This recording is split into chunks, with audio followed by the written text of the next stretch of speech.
جس کو ڈاکٹر اقبال نے کبھی عقاب کہا تھا، وہ جوان جسے قوم کا سرمایہ کہا، وہ جوان، ہاں وہ میری قوم کا جوان تھا، وہ میری قوم کا جوان تھا، مسلمانوں کا جوان، جس نے اندلس کے ساحل پہ کشتیاں جلائی تھی۔ وہ حوصلہ تھا تمہارے اندر، پاپ اور جرائم میں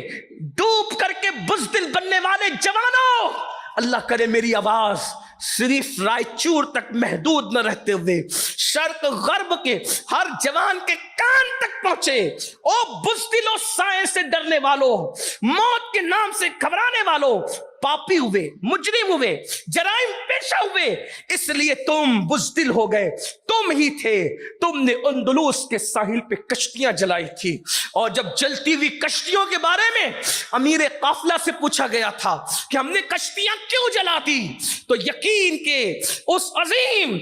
اللہ اکبر دائی نے اپنے بزرگوں پہ یقین کرتے ہوئے اور اپنے اللہ خدا وحدہ لا شریک پہ یقین کرتے ہوئے اس نے کہا تھا، یا تو یہاں پر ہماری قبریں بنے گی، یا تو ہم اندلس پر اسلام کا پرچم لہرا دیں گے۔ کشتیاں اس لیے جلائی ہے کہ ایک شعور سے یہ بات نکل جائے کہ ہمیں خالی گھر لوٹنا ہے، ہم لوٹ کر نہیں جائیں گے، یا تو اسلام کو پھیلا دیں گے یا تو اسی زمین پہ مر کے دفن ہو جائیں گے۔ یہ یقین تھا ان کی زندگیوں کے اندر۔ تم ہی تھے میری قوم کے جوانوں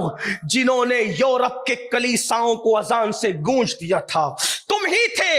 افریقہ کے صحراؤں کے اندر تم نے اذانیں پڑھی تھی، تم ہی تھے بحر ظلمات میں تم نے گھوڑے دوڑائے تھے، اور کہنے والے کو تاریخ بتاتے ہوئے کہنے پہ مجبور ہونا پڑا تھا، دی اذانیں کبھی یورپ کے کلیساؤں میں اور افریقہ کے تپتے ہوئے صحراؤں میں، دشت تو دشت ہے، دریا بھی نہ چھوڑے ہم نے، بحر ظلمات میں دوڑا دیے گھوڑے ہم نے۔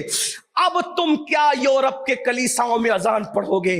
جو اپنے بچے کے کان میں اذان پڑھنے کی حیثیت نہیں رکھتا؟ وہ یورپ کے کلیساؤں میں کیا اذان پڑھے گا جو اپنے باپ کا جنازہ پڑھنے کی اوقات نہیں رکھتا؟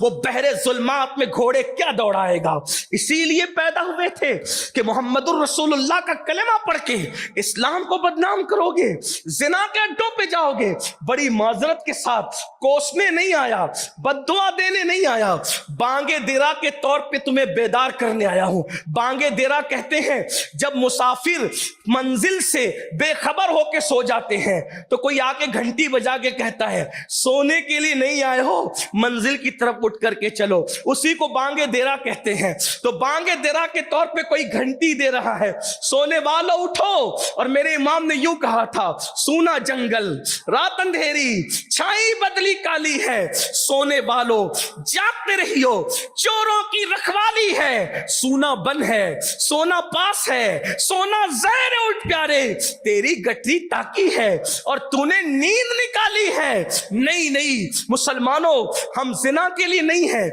کوے غلاظت کھاتے، کوے گندگی کوے کھاتے،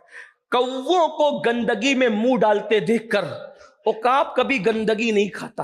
عقاب کو پتا ہے کہ میری غذا گندگی نہیں۔ اگر تم دوسروں کے دیکھا دیکھی زنا کر رہے ہو، تم محمد الرسول اللہ کے عقاب ہو، تم محمد الرسول اللہ کے شاہین ہو، تم محمد الرسول اللہ صلی اللہ علیہ وآلہ وسلم کے اللہ اکبر عظیم صحرائے پاک کے ایگل ہو۔ تمہیں اپنی عظمت کا اندازہ کرنا چاہیے۔ حیرت ہے، ایک تو جوانی اس طرح ضائع کر رہے ہیں، دوسرے گندی فلمیں دیکھ کے زنا کر رہے ہیں، اور زنا کا وبال خوب جانتے ہو۔ بزرگوں نے فرمایا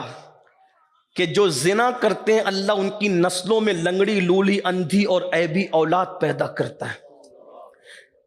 تاکہ انہیں دیکھ دیکھ کر بار بار صدمہ ان کا تازہ ہو، لمحوں کے گناہوں نے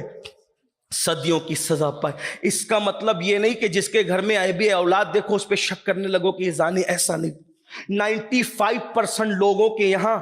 زنا کی وجہ سے عیبی اولاد پیدا ہوتی ہے، اور 5% لوگوں کے یہاں اللہ ان کو کسی امتحان اور آزمائش کی وجہ سے ولی بنانے کے لیے، مرتبے بلند کرنے کے لیے 5% لوگ ہوتے ہیں، مگر وہ بہت کم ہوتے ہیں۔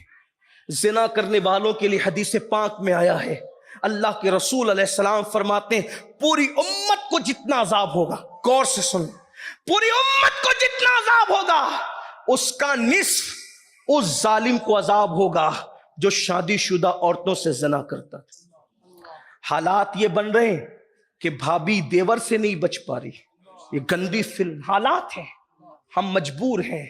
آہو بکا کرنے کے لیے مجبور ہیں، سالی بہنوئی سے محفوظ نہیں ہے، چچی بھتیجے کے معاملات